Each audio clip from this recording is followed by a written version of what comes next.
Hello everybody, fellow Richard. Ryan Kidd recently did the 100 top 1970s punk albums. It's a pretty long video, but man, it flies by. I usually don't watch videos that are that long, but it really went by very quickly. And I must admit, I didn't have quite a few of those. This is my stab at it. And I don't have 100 top 70 punk albums in my collection. And that's because you can only show one record from an artist. If I could show multiple records from an artist, I would definitely have 100. But yeah, I don't. So I thought, you know what, I'm going to pull 70 for the 70. So I pulled 70 and I'm going through them and I'm putting them in order.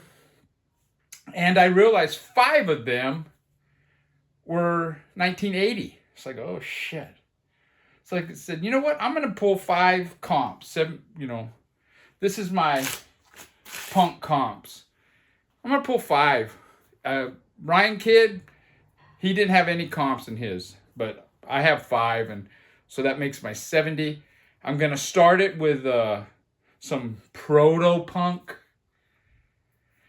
And one of the proto-punk ones I probably should have included in the countdown of the punk, but whatever, it's not that big a deal. Anyways, Ryan Kidd, I'm going to leave a link to his channel below. Last Friday, Low Noise Jason Skilz did his second live stream. I believe he's doing another one tomorrow, 4 o'clock Western time, 7 o'clock Eastern time. And last week I jumped in and I was there for more than 3 hours. Ended up pounding 7 beers. I was buzzed by the end. Ryan said he's going to bring a keg this time. But yeah, anyways, I'm going to leave a link to Jason's channel. And I'm going to leave one more link to Telegram Sam, a very new young lady in the VC, and I want to give her a shout out, and I'm going to leave a link to one of her videos, and all 3 great channels, I think, and they all have good personalities, and that's what I like. Anyways, I'm going to get going. This first one is Crushed Butler, and this is all recorded in the first song's 69, but everything else is 1970, and the last song is 1971. This is a band from England, kind of in the vein of the Stooges. And I've shown this record before, and James Griffiths knows what I'm going to say. Yeah, they're in the vein of the Stooges, but these dudes could kick the Stooges' ass. It's a pretty good record, man. Really good rock. And, that's the one thing I've always known that there's a lot of good bands out there that didn't really get exposed or recognition. But man, watching BC videos, it just blows your mind how much stuff. The next proto-punk is, of course, Iggy and the Stooges. This is Raw Power. This album I got in the dollar bins. When I think it was Whitefront was going out of business, all their records were like $1, and this is one I got. Great proto-punk. I don't have to say much. I'm going to be moving about in this video because I have a lot of records, 75, 80 records. So the next one, New York Dolls. When I first saw this band, it was on that Midnight Special, or I think it was Midnight Special. And I did not like them at all. I thought they were like a poor man's Rolling Stones.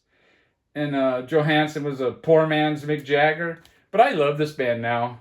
And yeah, it was just totally out of left field. All these guys glammed up and just really good rock and roll. This is their first album. Just a great album. Their second album's just as good, or almost as good. But yeah, fantastic stuff.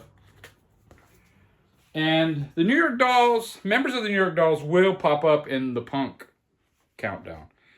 Now, another influence, proto-punk, I would say, is Eno. Now, most people, when they think of proto-punk, they think of this really raw rock. But there was a lot of other bands that influenced the punk rock. David Bowie is, for one. His Ziggy Stardust album, his Aladdin Sane, and Diamond Dogs, all three of those albums had, a certain sound quality, especially to some of the songs. I mean, Diamond Dogs is a really raw album. But anyways, this album starts off with Needles in the Camel's Eye. It starts off really rocking. The Pawpaw Negro Blowtorch is a pretty cool song. But then you got Babies on Fire, just a fantastic song. And they used to play this on Babies on Fire on K-Rock, even though this came out in like 73 or something like that. Fantastic. Now, the Velvet Underground are always listed as a big influence on punk rock. But for the most part, their albums are 60s. But Lou Reed released this live album, and this is his punk rock live album. Even though Lou Reed always kind of dished on the punk rock, kind of tried to distance himself from it, this is definitely influenced by punk rock. And it's also his stand-up comedy album. I think he was kind of fucked up when he recorded this. But it's a great album. And the last proto-punk I'm going to show is Cock Spar. Now, I probably should have included this in my punk albums. But I don't know, because it came out in 78. That's, the era of punk. The early era of punk. This album was only released, it was recorded and released by Decca, but it was only released in Spain. And these guys didn't really get any recognition until they were included on those Oi compilations in the 1980, 81. And yeah, a great album. I just recently bought this album, and man, this is some thick-ass stock. I bought 2 of theirs, and I'm going to show them in a future vinyl finds. But yeah, I've never shown this one. And it's True Grit. I don't believe that was the name of the original album when it came out in 78. But this isn't even that. This is the outtakes. I don't even have the original True Grit. But yeah, this is a band that had to be mentioned. Okay, number 70. Oh, I got one more comp. 2 more comps. What? Okay, never mind. Number 70. Because I'm showing 5 comps. I forgot. This is Sons of the Dolls. And this is all bands with former members of the New York Dolls in it. All from the 70s. And it's a really good album. I believe this is a bootleg. I don't think this was ever officially released. And the Killer Kane Band, man, really kicks ass. And it has a Blackie Guzman on it, who was the guy, Blackie Lawless. Okay. That was not a very good. This is number 69. No New York. This is produced and recorded by, at least, I don't know how much production was really involved, by the aforementioned Brian Eno. And on this comp, you got the Contortions, Teenage Jesus and the Jerks, Mars, and DNA. This is no wave is what they would call it. It's really noisy, fuzzed out. It's not pop sounding at all. Really good stuff. It's not for everybody. Got Lydia Lunch on here, James Chance, some great stuff. Number 68 is a LA compilation. And what's it called? Tooth and Nail. This has the Contortions, UXA, Negative Trend, Flesh Eaters, Middle Class, and the Germs. This came out in 1979. The songs are 78 and 79 recordings. But yeah, fantastic stuff. 67 is Max's Kansas City, New York, New Wave. This is in New York, everybody talks about CBGBs. There was more than just those bands. I don't know if you wanted to play at CBGBs, you had to sign a release or whatever saying that you wouldn't play at Max's or the Bottom End or some of these other places, or vice versa, one or the other. And these are the Max's Kansas City bands. And this is where Sid Vicious would end up playing. The New York Dolls, I believe, played at Max's Kansas City. It had an art crowd also involved, even actors. And yeah, number 66. And it's my last comp of various artists. And this is the Roxy, January to April 1977. This is the club in London. You know, you had CBGBs and Max's in New York. You had the Mask in LA. And in London, you had the Roxy. You got Slaughter and the Dogs, The Unwanted. You have Wire, and it's Johnny Moped. Just a good comp. Wire definitely, and the Buzzcocks are also on this. Two bands that I actually got fairly big. Okay, number 65 is a compilation by Black Flag. And these are recordings from 78 to 81. So I am kind of cheating.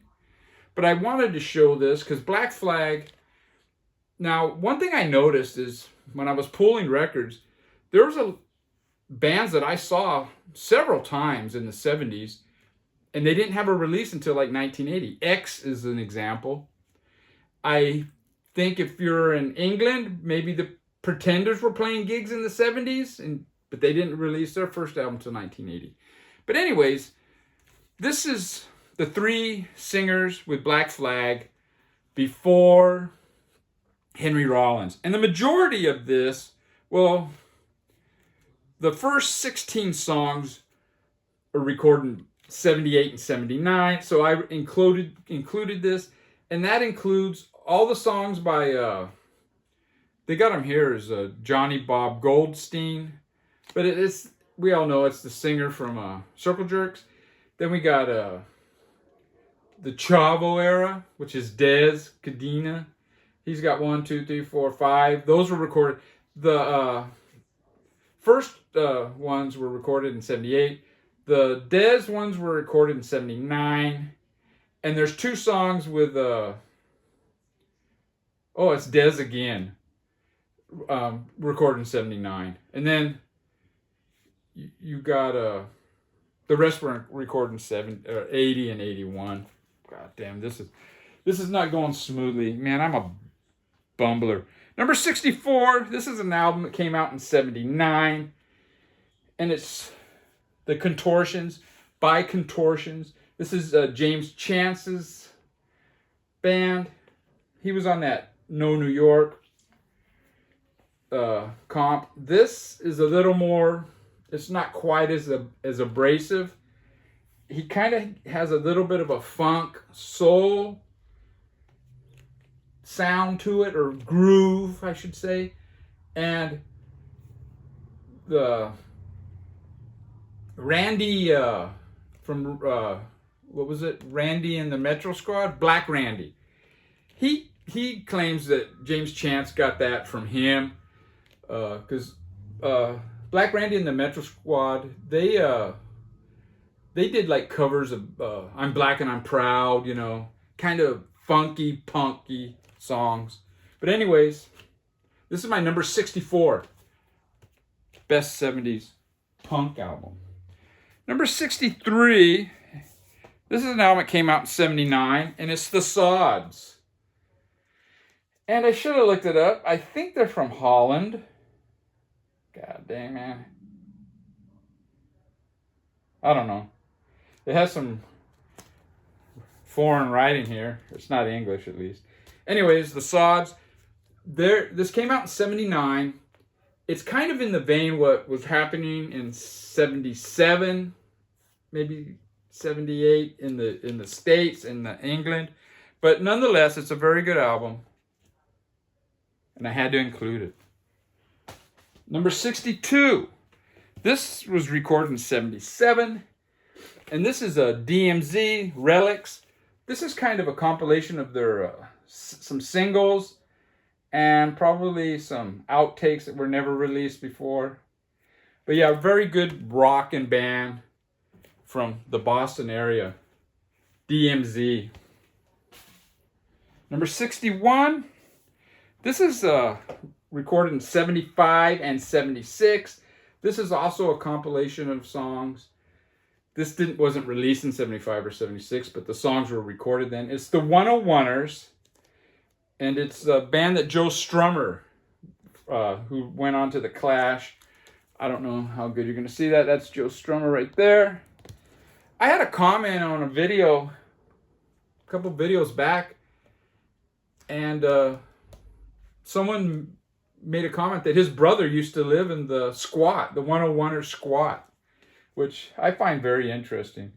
But yeah, this is a kind of a pub rock, kind of a proto-punk, but I had to include this in my punk because of Joe Strummer. Number 60. Now this is also a compilation of their first 3 albums, and it's 77, 78, and it's Ultravox, 3 into 1, is it? 3 into 1. Now, I don't have any of their albums. If I had the album Ha Ha Ha, this band would probably be rated higher. But yeah, I don't care for some of the songs on from Sisters of Romance and also their debut. This starts out great with their singles. You got their second single, their third single, and then their first single, or the first 3 songs, and then you got songs from Ha Ha Ha. Now the last song on side 1 is The Wild, the Beautiful, and the Damned. It's from their debut, and that is a fantastic song, and it was a great way to end side 1. But side 2 had some songs that I didn't care for. This next album is also a compilation of recordings from 77 to 78, and this is Crisis. And this band, it got my attention because I think it's either 1 or 2 members went on to Death in June, which are one of my favorite 80s bands. But yeah, it's a good album. I guess they were very far left in their lyrics. They would play Rock Against Racism and different concerts like that. And then later on, Death in June are accused of being racist or whatever, Nazis. Anyways, this next one is number 58. And this was recorded in 1976. This is Eddie and the Hot Rods. This again is more of the rock, just hard rock and stuff. And some people might say, some of these records you're showing, Rich, are just, good rock and roll. Well, anybody that's seen the decline of Western civilization, the very beginning of that movie, Penelope Spears asked this one kid, he goes, well, what do you like about punk? And he goes, it's just good rock and roll. It's raw again. And that's what punk was. It was good rock and roll. In 76, if you look at what was at the top of the charts, 76, of the rock and roll charts, a lot of it wasn't rock and roll. Let's just be quite honest about it. And these guys were, and I'm including them in my punk. Eddie and the Hot Rods. Number 57. This album came out in 79, and it got a lot of acclaim because this was, I guess, Kurt Cobain listed this as one of his favorite albums. I really wasn't aware of this album until, much later in the 90s. It's very, it's kind of sounds, there's some of the guitars sound like Talking Heads. You got that kind of stuff going. But it's pretty sloppy, and it's pretty I don't know, it's a very trippy. It can come across as pretentious at times, but I like it, and it's my 57 best punk album from the 70s. Now 56 is another one that came out in 1979, and it's Joe Jackson. Joe Jackson Looks Sharp. This album, it's kind of like an Elvis Costello wannabe sound, kind of. But that was okay with me. I loved the early Elvis Costello. And I really dug this. It had some really great songs on it. Sunday Papers, Is He Really Going Out With Him? Just a really good punk, catchy songs. His next album, I'm Your Man, I didn't like as much, and I never listened to another Joe Jackson album since. Number 55 of all time, 70s punk albums. This was recorded in 78. Recorded in 77, I believe, but released in 78. Pierre Ubu, Modern Dancing, from Cleveland. Fantastic. I was lucky enough to see this band, and they were really good. My friend Tom didn't care for them, but I was really impressed. And some people would rate this a much higher, but I don't know. 55 best 70s punk album isn't that bad, you know. These are all really good albums.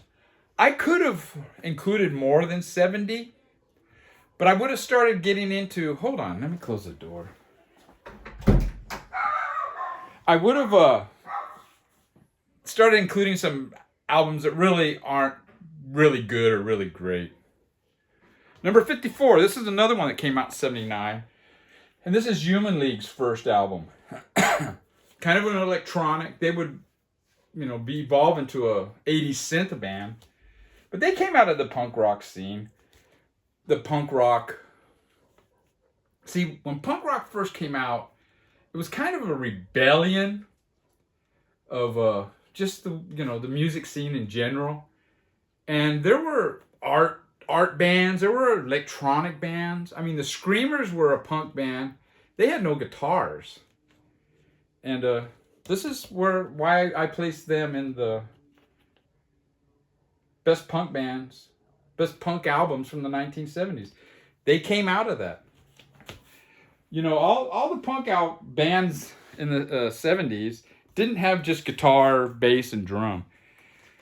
Number 53, this came out in 78. This is Nina Hagen's debut from Germany. I guess the most famous song on this is White Punks on Dope, sung in German. But yeah, this is a really good album. Her second album is good. I really like her 80s stuff too. And she was fantastic in concert, man. She could sing, and she was always surrounded with great musicians. Number 52. This is an album that was recorded in 76 through 79, and it's The Nerves. Most of this is recorded in 77, but there is a couple of 76 tracks and a couple of 79. I think the live ones here at the end, maybe. But The Nerves were a great, what people call pop punk now. Or no, not pop punk, power pop. But they came out of that same roots, is rebelling against this overproduced stadium arena rock that was going on at the time. And The Nerves were really great songwriters. You had Paul Collins. When this band broke up, he went to The Beat. And that's why The Beat from England, when they released albums here, they had to be called The English Beat. And the other member was Pete Case, who went on to the Plimsolls. Now, the Plimsolls' first EP was one that I did have in my list here, but when I was looking at, it came out in 1980. Yeah, I could have swore it was 79. But yeah, great. Their most famous song is "Hanging on the Telephone," which was recorded by Blondie. But yeah, they have a lot of great songs. "One Way Ticket." It's just a really good 70s punk album. And my last Oh, 51. This is my last one out of this stack. This was recorded in 79. This is Chrome's probably third release. It's only an EP. Read-only memory, I think is what it's called. This is electronic, totally experimental. Now, if I had their second album, they would definitely be rated higher, or a lower number, I guess you would say. But yeah, really good electronic shit here. Original soundtrack from Read-Only Memory. Siren Records. From Frisco. All right, let me bring my next stack over here. 26 through 50. And the next one, part of the CBGB sound. Not really a punk per se, but I'm including them. And it's Mink DeVille, Carburettor. Just fantastic. His song Cadillac Walk got a lot of radio airplay on K-Rock. And yeah, this is another guy that was just absolutely fantastic in concert. Great musicians. And yeah, he was part of that early CBGB scene, so I had to include him. Here's another one that people, oh, they're not punk. And it's my number 49. This came out in 79, and it's the Specials debut. Again, it's a reaction to, you know, what was going on with the arena rock stuff, at least for us US. I don't know the UK where this was actually happening. It's probably a different story, but for us Yanks, this, I lump it in with the explosion of punk and just the rebellion of, you know, what was going on prior. And it's a really good album, produced by Elvis Costello. A Message to You, Rudy, Do the Dog, Monkey Man. Good stuff, man. Number 48. This was recorded in 77. And it's Richard Hell and the Voidoids, Blank Generation. This has some great songs on it. But it does have some wankers. That's why it's not rated as high as what a lot of people would rate it. Like side 1, Betrayal Takes 2. It's like a 3 minutes and 36 second song. But it feels like it's 8 minutes, man. It's horrible. It just drags on. But the good songs are good. Love Comes in Spurts. Liars Beware. I mean, I dig this album. And this is the Record Store Day double 2 LP set, where the second record is the bonus tracks and stuff, I guess. Probably stuff that was off on a CD. But yeah, that was 48, I believe. This is 47. This came out in 1978, and this is an electronic, the normal, experimental, electronic. It's an EP, and I don't know if they ever released anything else. It's Warm Leatherette and TVOD. Just some fantastic stuff. Really, kind of like almost spoken word, you know? Warm Leatherette. With this very simple electronic, primitive electronic stuff behind it. But I actually love this album. Number 46 is a record that came out in 79. I was not aware of it until I think it was last year, and it was because of Martin Jones. Martin Jones taped a show that this band did in Detroit, and it's The Mentally Ill. And Martin got this copy for me and had it signed by all the original members. This is some really raw, just fantastic punk rock, and I had to include it. And it's funny, you know, this band that I didn't know of until maybe a year ago is 46th best punk album from the 70s. Number 45. This was recorded in 78, and this is the Screamers. I kind of mentioned them earlier. This was a band that I think it was 2 keyboards, synthesizers, a drummer, and the vocalist. And they never had an official release. And it's a shame, man. If this band was in New York, they would have been signed to Sire Records, dude. I mean, it's absurd. And yeah, this is the Giza X demos. They are doing an official release of their stuff. I pre-ordered it. I haven't received it yet. I don't know if it's going to be the same songs, but I figured I would get it and see, you know, compare it. And yeah, it's got 122 Hours of Fear. Just, they do a version of The Beat Goes On, and I don't know, I'm not going to list the songs.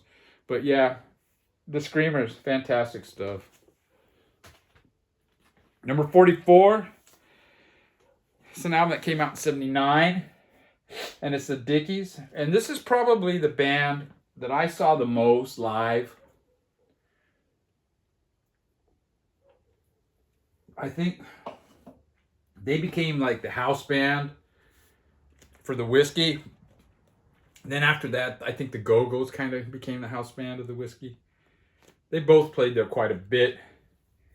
But yeah, the Dickies, this is a great album. It's got Give It Back, Paranoid, and She, You Drive Me Ape, You Big Gorilla, Walk Like an Egg. It's really got a lot, it's all good songs. It's just kind of overproduced. And I mean, I know what the record company was. A&M Records, the first punk rock band from LA that was signed to a major label, and they didn't get the sound of them live at all. They didn't really capture it, and it's kind of a shame, but I had to include them. I mean, if they would have captured the energy of this band live, this would be probably in my top 10. That's how good I think the Dickies were. They were just, especially the early incarnation of them with Chuck Wagon. They were a fun band to see. Leonard Graves Phillips, I think, is one of the best singers in punk. In fact, I did a video probably a couple years ago, the 20 best singers in punk rock, and he was mentioned in that video. This next one is 43, 77 to 78. These recordings, and this band had, I think, 3 7-inches. They never had an official album, but this is like a compilation of their singles and stuff, and just fantastic stuff, dude. Killer Queers, Neutron Bomb. I think it was the Weirdos did a song, Neutron Bomb, but this is the original. Do the Uganda. And yeah, very, very cool album. She was like, I think, their 3rd drummer. But yeah, really cool. Really cool band. The Controllers. Number 42. Now this one was recorded in 75. Came out in 75. There's probably 3 or so that came out in 75. 3 or so that came out in 76. But most of these are 77, 78, and 79. But this is Death. This is an album that wasn't released until years later. I became aware of this band, I don't know, 10 years ago or whenever that documentary came out. And it's fantastic, man. It's really good. People would call it proto-punk, but I put it in with the punk, man. It's just way ahead of its time. Just fantastic stuff. If you haven't seen the documentary, check out Death. For the Whole World to See is the name of the album. Number 41 is another experimental. Came out in 77, and it's Suicide. This band actually dates back to like 72, maybe 1. And very abrasive. They like to kind of piss off the audience.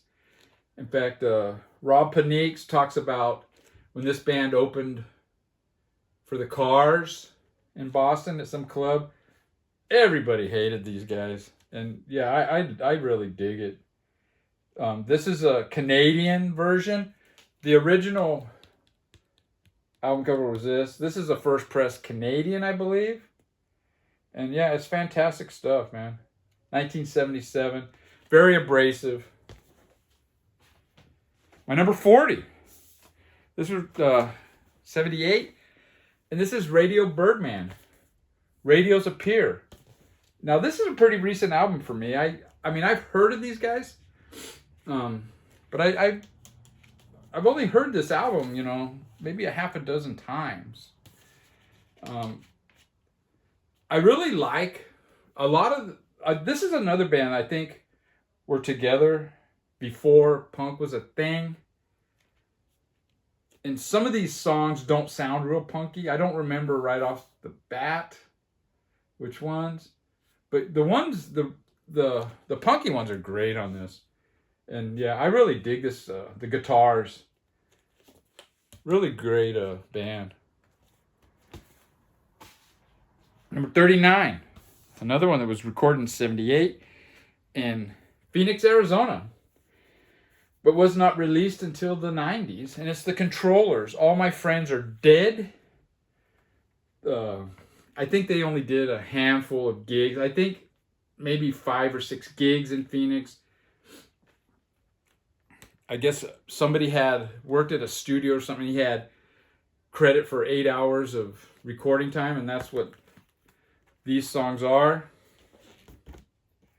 And yeah, they ended up moving to Los Angeles, and you got some heavy hitters here. Paul Cutler being one of them. But yeah, some heavy hitters later in the LA scene. But yeah, this is the Consumers. Recorded in 78. Along with the Black Flag. If this stuff would have been released back then, it'd probably be the first hardcore albums ever released. You know what I mean? Number 38. Another one recorded in 78. And it's the Buzzcocks. And I had to include the Buzzcocks because right here, it's telling me they're 100% punk. There were fast, catchy songs. 1, 2, 3, 4, you know, well produced. And Pete Shelley became very famous afterwards. Some people would rate these guys much higher than what I am, but they were never a favorite of mine. But I did have to include them because they're 100% punk. And now this guy here, number 37, most people would say, nah, the Buzzcocks are better than this wanker. But this is Sid Vicious, his EP, Come On Everybody, My Way, and Something Else. Just fucking 3 fantastic covers. And I had to include it, man, because it's, say what you will about the wanker, it's pretty good EP, man. And it's too bad he got framed for murder and then was murdered himself. Number 36. The album came out in 77. I don't have the album, but I have the sketches, the demos, 74 to 75. And we're talking about Television and the album Marquee Moon. Marquee Moon. Now, I found out about this album from Hannah, the Omaha introvert. Now, I know Marquee Moon. I have it on CD. I probably bought it used whenever, you know. This is a band that I never sought out in the 70s. I remember, you know, they used to have a punk section. And you would see certain, you know, bands and like the Saints, the I'm Stranded. I mean, I looked at it and I never picked it up. But you know what's funny back then, in the US at least? Motorhead was in the punk rock section. But anyways, let's talk about Television. This is pretty good, man. Some people don't like the dude's voice. For the most part, I think it's really... I don't mind it at all. There's a couple of songs on here where it got a little wanky, but these are demos, you know? But yeah, Prove It, Friction. There's 2 versions of Friction on here. No, there's only one. Marquee Moon. Really cool version. It's really cool early versions of their songs. And the only... I've seen, I think it's a 4-man with beards version of the Marquee Moon. And I'm kind of scared of that label because everybody says they suck. Number 35. This is an album that came out in 78. I believe it's their third album. But I had to include this. This one really, all three of their albums I like.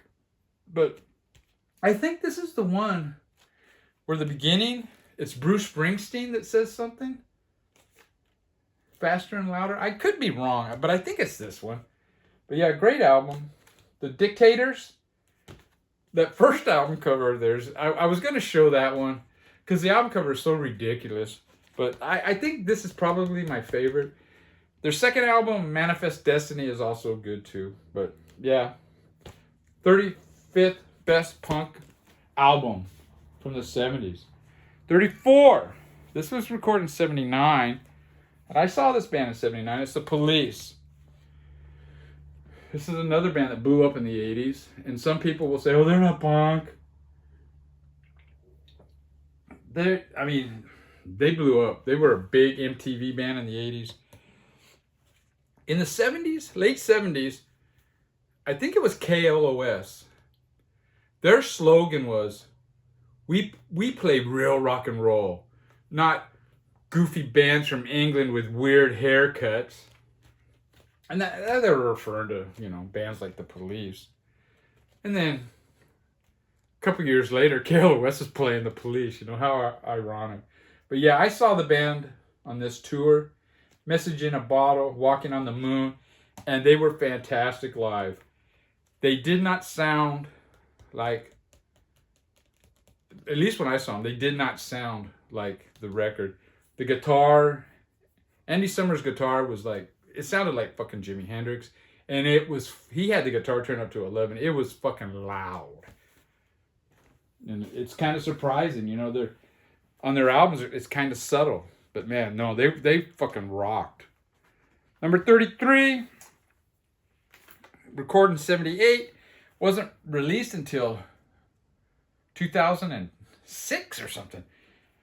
And this is Pure Hell. This is also a new album that I bought. I've never shown. And this is a new version. And this copy here is the Growing Underground exclusive on pink vinyl.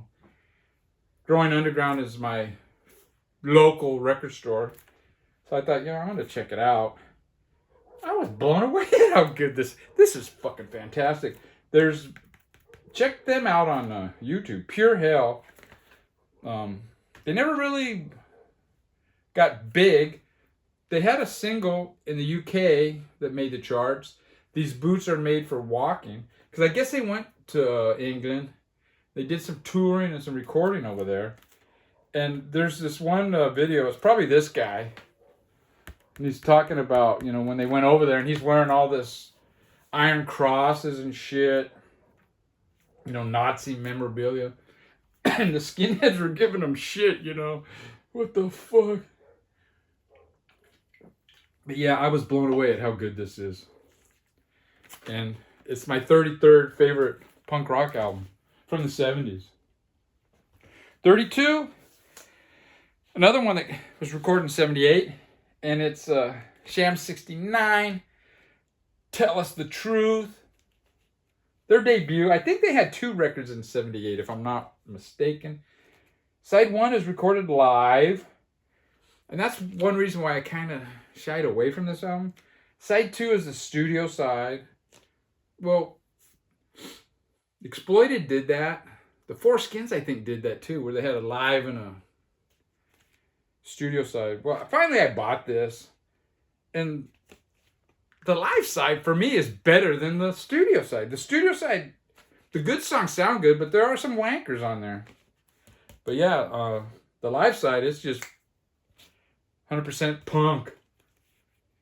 But yeah, I think this is number 32. Sham 69, Tell Us the Truth. Number 31 is another early. 77. UK, The Vibrators, Pure Mania. They're just fucking write great songs, dude. This is another one. I bought this, when they came out, same as the Buzzcocks. And I kind of put these guys in that Buzzcocks box. It didn't click with me right away, but man, I love these guys. I love these guys better than the Buzzcocks. I guess I'm a wanker, but Just a great, it's just fucking one good song after another, man. And I'm going to show one other album. It's the Vibrators, the 1977 demos. If you see this, don't hesitate. It's really great. Really good quality. The first song, He's a Psycho, just starts that off so great. Number 30, 1979, and it's Madness, One Step Beyond. My favorite ska band from the UK. I like the Specials, but I think these guys' albums are way better. In fact, I made a comment years back, maybe 4 or 5 years back on a video that what's ironic is what ruined rock for me, a lot of it in the 70s was the Beatles. Even though the Beatles are my all-time favorite band, when they broke up, there were so many bands trying to be the Beatles, and it just over the top, and I don't know, for me, it sucked. But ironically, to me, this is the one band, as far as their albums are, that I think they're not the Beatles, but to me, these guys could be the new Beatles, you know? But I saw them live, and once you hear them singing live, you realize, no, they're not the new Beatles. But yeah, man, this is their first album, and if you listen to them as they grow, they're great songwriters, man. I mean, there's great songs on this, you know? Bed and Breakfast, man. I mean, they're known for One Step Beyond, but it's much more than that. And that's why it's the 30th best punk album from the 70s. Now, number 29, I don't actually have the album. It's the Saints, I'm Stranded. But I do have this 12-inch, so I thought I would show this. And this is an interesting 12-inch. It's got one song on here that isn't listed. I guess it was a misprint at the pressing plant. It only has like 2 songs listed here, and I guess at the pressing plant they pressed this 3rd song, and they put this sticker on here explaining it, and it's the only place you can find that song. But anyways, The Saints, I'm Stranded is a fantastic album. Again, it's got, I have it on CD, and it's got a wanker on each side. But still, man, 29 is not too shabby. 28 is an EP. This is the EP. It came out in 79. And it's the Cramps. This is basically their first 2 7-inches plus Lonesome Town added on. Greatest Hits. I saw this band. I believe it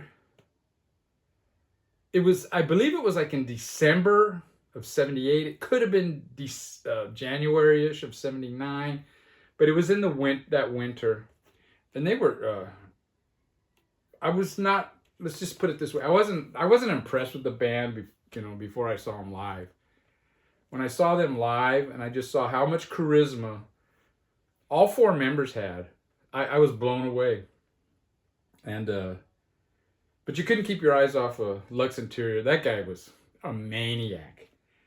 But yeah, I think they opened up with a TV set, and the guitar solo, man, it just blew me away. It was feedback, and I'd never seen anything like that. It was just a guitar solo of feedback, and it just blew me away. Now, their first album, I don't think it came out till 1980, but the tracks were all done, and they were all ready in the summer of 79 to be released. But Alex Chilton, for some reason, man, wanked them around, and it was like he was messing with the tapes for over a year. But anyways, I say that this is the Cramps, the Ohio demos recorded in 79. Really good bootleg. There's a lot of different versions of this, but really good versions of their first album. And I'm going to show one more bootleg from the Cramps. This is an FM radio broadcast from August 18th, 1979. And this is a very good. Okay, 27.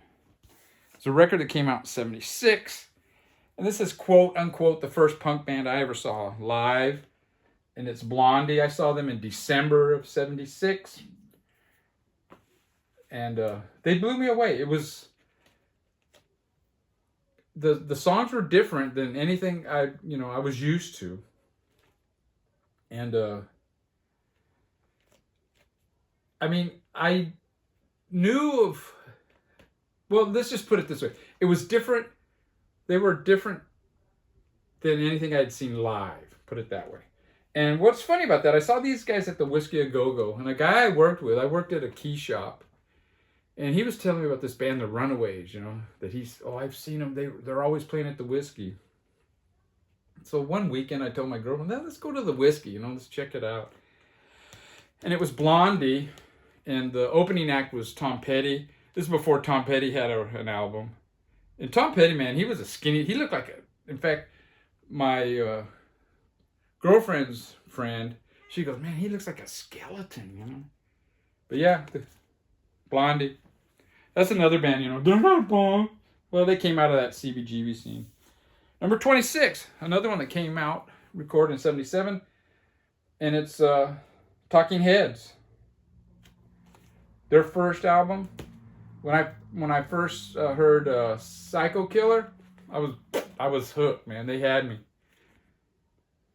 It's really quirky guitars, kind of jagged, more of the artsy crowd. They were all college kids, But yeah, everybody knows the Talking Heads. That was my number 26. And let me just I was going to show one more Talking Heads.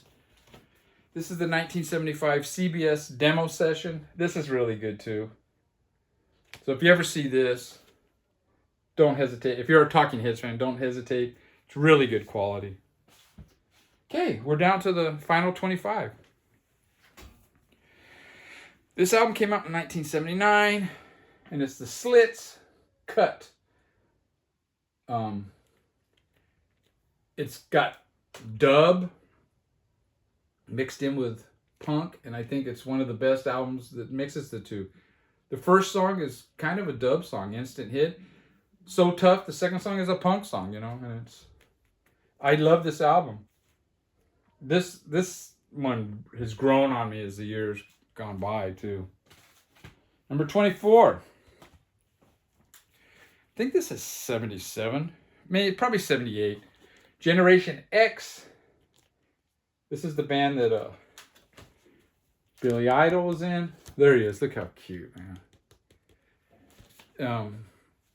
They had 2 albums. The second album I'm not as big a fan of. You know what's funny? One time at the Whiskey, because I had kind of blonder hair back then and kind of up a little spiky. Real short though. Some guy wanted my autograph. He thought I was Billy Idol. And I go, man, dude, I'm not Billy Idol. And he goes, oh, I understand. And I go, no, really, I'm not. He goes, that's okay. I go, okay, I'll give you a signature, And so I wrote Billy Idol. Fuck. 23. An album, another one from 77. Another one from England. The Stranglers debut.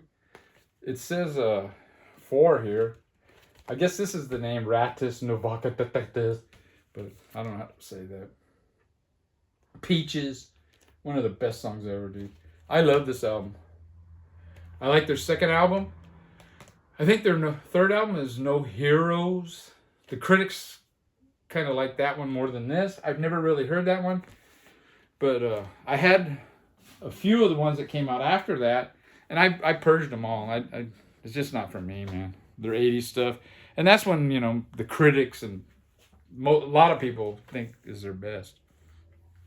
An album that came out in 79.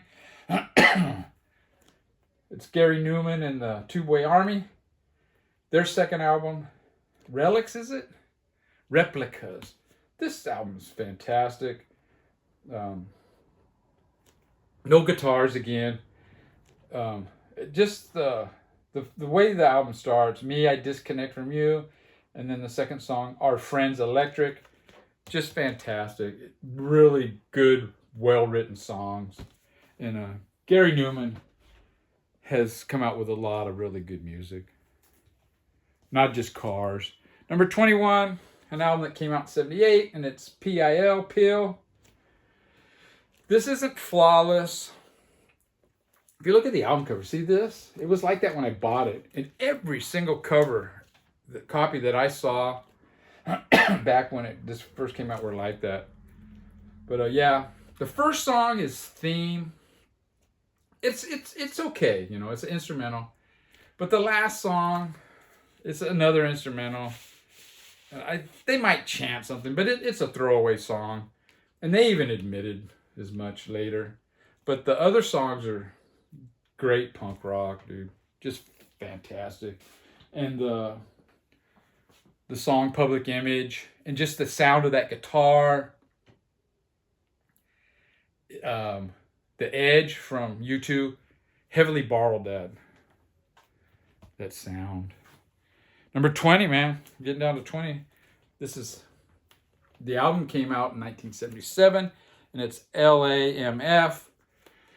It's Johnny Thunders and the Heartbreakers. I always avoided this album because I heard it was terrible. I bought a CD years later, and man, it sounds pretty good. But apparently, I guess the first issues of the record, it wasn't the actual recordings. It was actually a screw up at the pressing plant, because they say the original cassette tapes sound excellent. So yeah, it got a bad rap, but it wasn't because of the actual tapes. It was a mistake at the pressing plant. But anyways, this is demos, outtakes, and alternate mixes of the album. I do not own this album.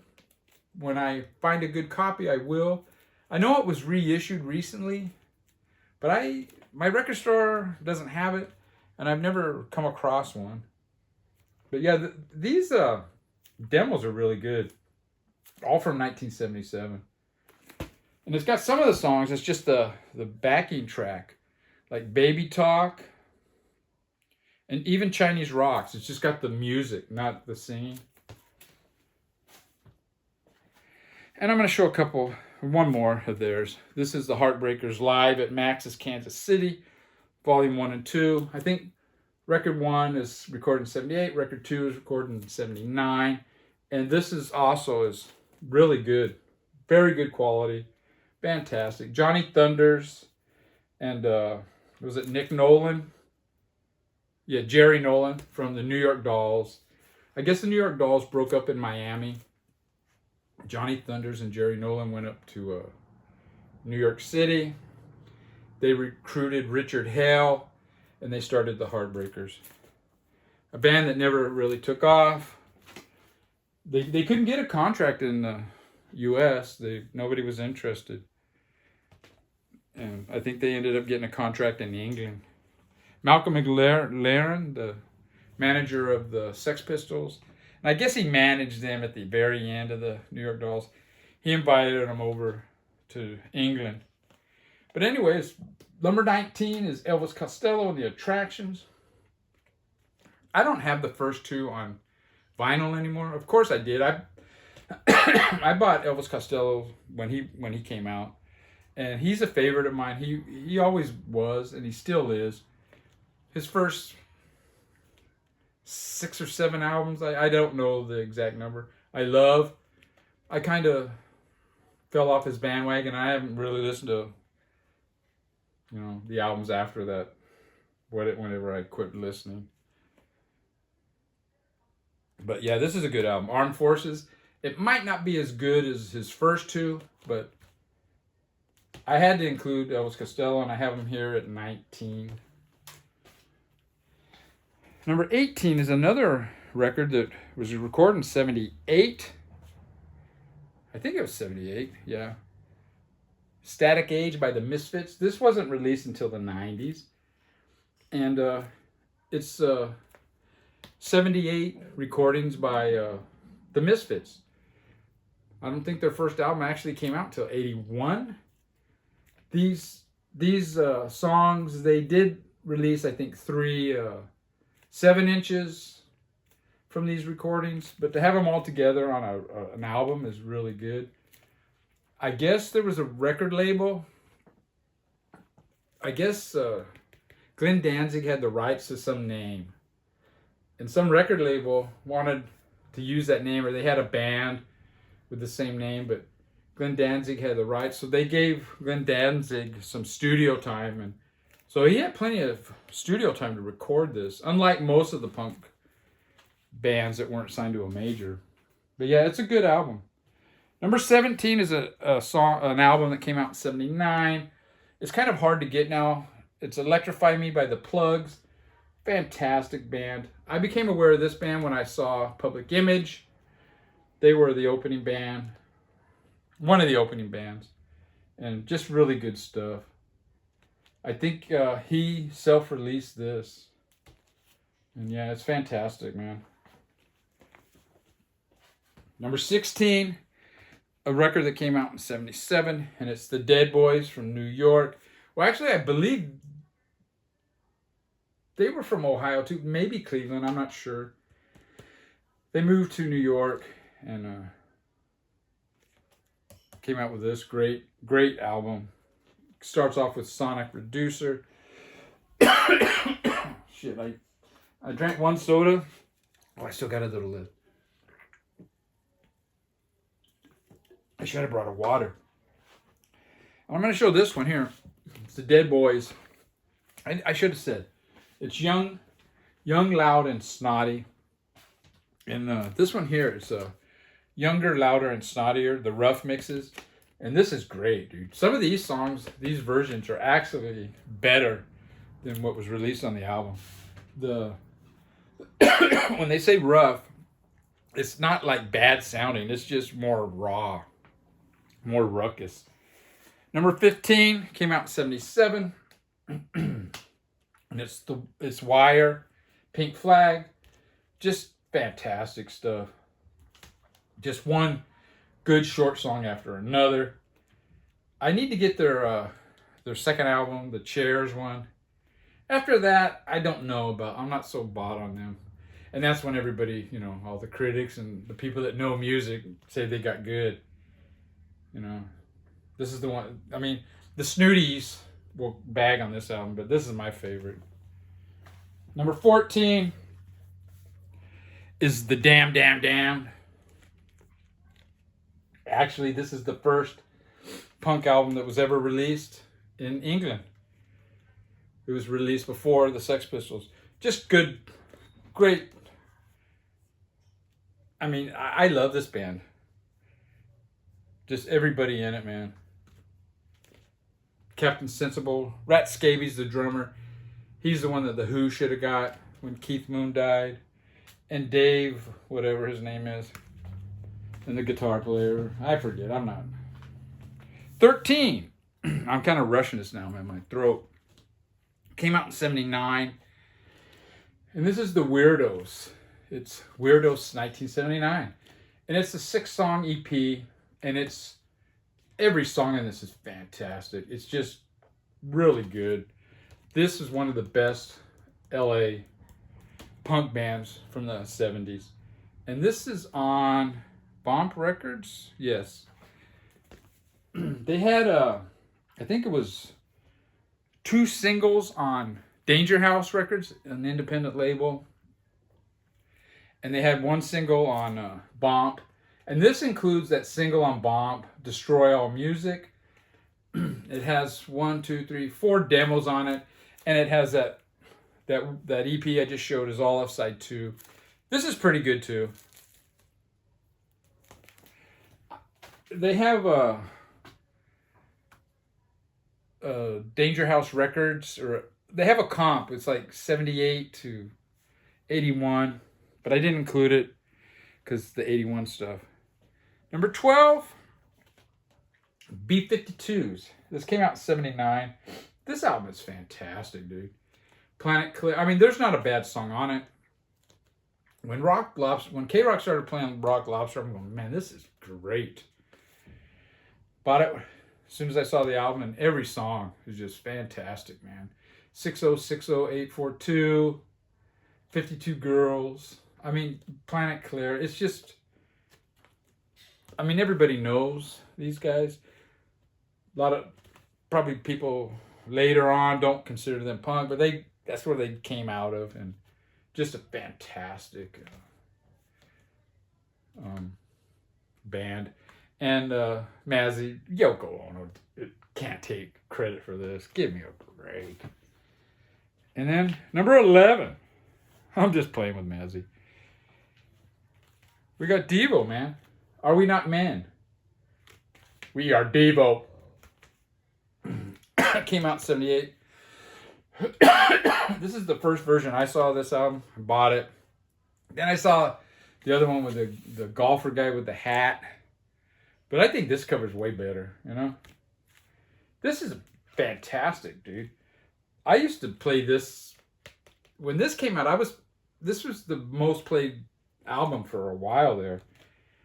You got their version of Satisfaction, Uncontrollable Urge, Praying Hands, Space Junk, Mongoloid, Too Much Paranoia, Gut Feeling, Come Back Joni, Sloppy, Shrivel Up. All great songs. For me, the one wanker song is Jocko Homo. And that's the one everybody, oh, that song's not that good, in my opinion. Number 10. Okay, these are the 10 best punk albums from the 1970s. We got the Bad Brains, the Black Dot recordings. I think this came out, these were recorded in 79 when they were still in Washington, D.C. The sound is a kind of weird. The drums kind of sound weird. And there's something else I don't remember off the top of my head, but just the impact of these songs, man, it just kind of makes up for that. Pay to Come is just fantastic, dude. But yeah, Bad Brains, really good, dude. I mean, this has all their great Band in DC, How Low Can a Punk Get, Attitude. Yeah, it's great. And not too many wanker reggae songs. Number 9.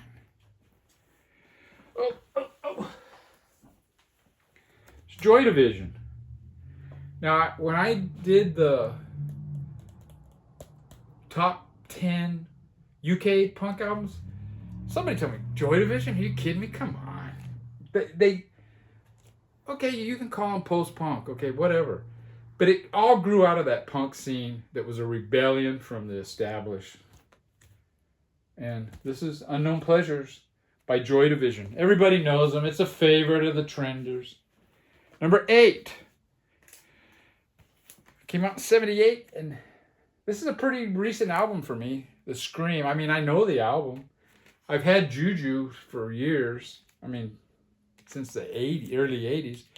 But I never had a copy of this, and this is a fantastic punk rock album.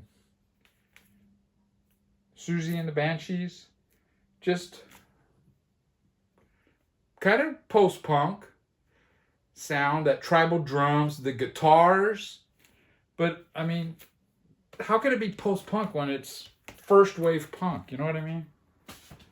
I mean, all these labels, they're made up by non-musicians after the fact, but they do come in handy, you know, when you're describing music, so people know what it, you know, kind of sounds like. Number 7, it's a live album, recorded in 1979, and this didn't see the light of day until I don't know when. And it's the Dead Kennedys, Live at the Dead Club. This is another band that played often in the 70s, but I don't think their first album was released until 1980. This is a fantastic recording. It's got it says disco version. It isn't really a disco version, but it's completely different than what's on the album. And it's got all their early hits. It's also got them doing Back in the USSR by the Beatles. And it's a really good recording. I don't know. And it's recorded at the Def Club. And it's my number 7 best punk album ever. Number 6, it's a record that came out in 78. And it's Crass's debut, The Feeding of the 5,000. Just a unique sound. Anarcho punk, or whatever you want to call it. Street punk. I don't know. It's punk. And it's, I think, one of the best albums. Well, obviously, it's my number 6. But it's one of my favorite albums, period. But from the 70s, yeah. Crass. Feeding of the 5,000. This is a second press. The first presses do not have the first song. The pressing plant would refuse to press it because it was offensive. Number 5. This was came out in 1975. I think I might have bought it at the beginning of 76. Well, I know I bought it in 76 because in the summer of 76, this was my most played album by far.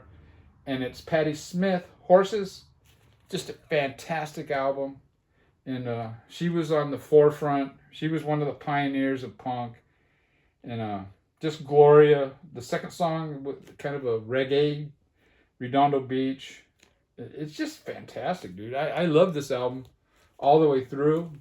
And yeah, it's my number 5 best punk album. Number 4 is the Clash debut. And this is a recent, I just showed this in my Filling My Big Holes. I didn't have a UK version of this. I mean, I bought it when it came out, but I didn't have it anymore. And a great album. In fact, it's the 4th best 1970s punk album. Just fucking raw. Janie Jones. It just starts it off so cool. Remote Control, and then I'm So Bored with the USA, and then White Riot. I mean, those 4 songs, it just, when I first heard that, I was blown away. Number 3, an album that was released in 77, and it's the Sex Pistols. Never mind the bollocks, here's the Sex Pistols. Fantastic album. This was my favorite album when it came out. I played this a lot. And the Johnny Rotten's vocals, just fantastic. But the whole band is great on this. Just one rocker after another, man. And the way it starts out with Holidays in the Sun, and then it goes into Problems, or Bodies, yeah. Holidays in the Sun and then to Bodies. It's just fantastic, dude. And yeah, if you listen to this album now, it's like, people don't see what was. This isn't shocking, and they're right. It's a damn good rock record, But back then, man, people were going bonkers. The number 2 best punk album from the 70s, I'm putting this one, The Germs, GI. The first American hardcore punk album ever released. And it's a banger, dude. You got Don Bowles, Pat Smear. Pat Smear went on to play with Twisted Roots, Nirvana. Now he's playing with the Foo Fighters. You got Darby Crash on vocals. You got Lorna on bass. Just a fantastic album. And yeah. The second best punk album from the 70s. And the best punk album from the 70s came out in 1976, and I'm saying this one. The debut by the Ramones. It's what started it, dude. To a large degree, it's what blew it up. I mean, there were inklings there already, but when this album came out and they toured, it really just blew up. And I'm putting this at number 1. I didn't include the Ramones in one of my recent best punk albums video, and it was like an oversight. So it's my number 1, and this is my signed copy. Really cool, priceless album, and that's it, man. 70 best 70s punk albums. Take care, everybody. Oh, man.